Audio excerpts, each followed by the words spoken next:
அரசுக்கு ஆதரவாக வாக்களித்த 25 எம்எல்ஏக்களும் 10வது அட்டவணையின் கீழ் தகுதி நீக்கம். இத்தகைய எம்எல்ஏக்களை அமைச்சர்களாக நியமிப்பதில் தற்போதைக்கு அரசியலமைப்பு சட்ட தடையில்லை என்றாலும் எடப்பாடிக்கு கொறடாவை நியமிக்க அதிகாரம் இருக்கிறது என விசிக எம்பி ரவிக்குமார் தெரிவித்திருக்கிறார். விவரங்களை மது செய்தியாளர் நந்தினி விவரிக்க கேட்கலாம். வணக்கம் நந்தினி, செய்தி குறித்து முழு விவரம். வணக்கம். விசிக எம்பி ரவிக்குமார் தன்னுடைய எக்ஸ்தல பக்கத்தில் பதிவு ஒன்றை வெளியிட்டிருக்கிறார். அந்த பதிவில் முதலமைச்சர் தயவு செய்து இதை செய்ய வேண்டாம் என அவர் குறிப்பிட்டிருக்கிறார்.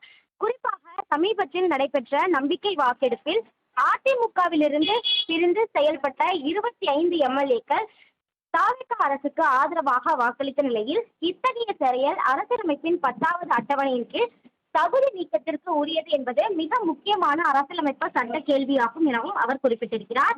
மேலும் அந்த எம்எல்ஏக்களின் சிலரை அமைச்சர்களாக நியமிக்க முதலமைச்சர் பரிசீலித்து வருவதாக செய்தி வெளியாகியுள்ள நிலையில் இத்தகைய நியமனங்கள் சட்ட ரீதியாக அனுமதிக்கப்படுமா என்பது முக்கியமான விவகாரம் ஆகும் எனவும் எம்பி தெரிவித்திருக்கிறார். தற்போதைய சூழலில் அதிமுக பொதுச் செயலாளர் மட்டுமே கட்சியின் கொறடாவாக இருக்க முடியும் என குறிப்பிட்டுள்ள அவர் இந்த கொள்கையை உச்சநீதிமன்றம் வழக்கில் தெளிவாக உறுதிப்படுத்தியிருப்பதாகவும் அந்த தீர்ப்பு நீதிமன்றம் தெரிவித்த கருத்தை அவரும் பதிவு செய்திருக்கிறார்.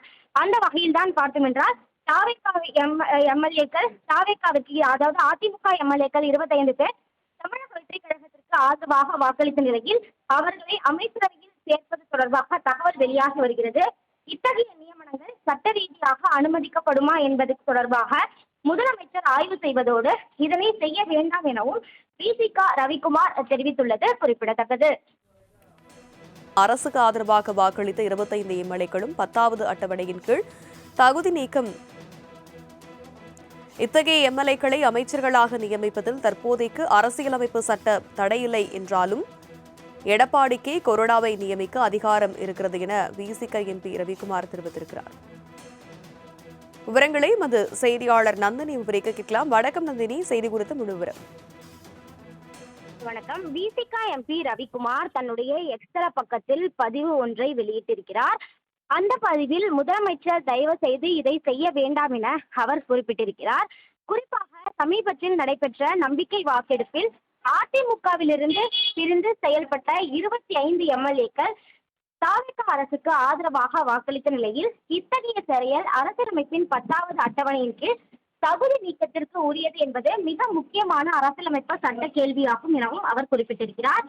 மேலும் அந்த எம்எல்ஏக்களின் சிலரை அமைச்சர்களாக நியமிக்க முதலமைச்சர் பரிசீலித்து வருவதாக செய்தி வெளியாகியுள்ள நிலையில் இத்தகைய நியமனங்கள் சட்ட ரீதியாக அனுமதிக்கப்படுமா என்பது முக்கியமான விவகாரம் ஆகும் எனவும் எம்பி தெரிவித்திருக்கிறார். தற்போதைய சூழலில் அதிமுக பொதுச் செயலாளர் மட்டுமே கட்சியின் கொறடாவாக இருக்க முடியும் என குறிப்பிட்டுள்ள அவர் இந்த கொள்கையை உச்சநீதிமன்றம் வழக்கில் தெளிவாக உறுதிப்படுத்தியிருப்பதாகவும் அந்த தீர்ப்பு நீதிமன்றம் தெரிவித்த கருத்தை அவரும் பதிவு செய்திருக்கிறார். அந்த வகையில் தான் பார்த்தோம் என்றால் எம்எல்ஏக்கள் தாவேகாவுக்கு, அதாவது அதிமுக எம்எல்ஏக்கள் 25 பேர் தமிழக வெற்றி கழகத்திற்கு ஆதரவாக வாக்களித்த நிலையில் அவர்களை அமைச்சரவையில் சேர்ப்பது தொடர்பாக தகவல் வெளியாகி வருகிறது. இத்தகைய நியமனங்கள் சட்ட ரீதியாக அனுமதிக்கப்படுமா என்பது தொடர்பாக முதலமைச்சர் ஆய்வு செய்வதோடு இதனை செய்ய வேண்டாம் எனவும் விசிக ரவிக்குமார் தெரிவித்துள்ளது குறிப்பிடத்தக்கது. விவரங்களுக்கு நன்றி நந்தினி.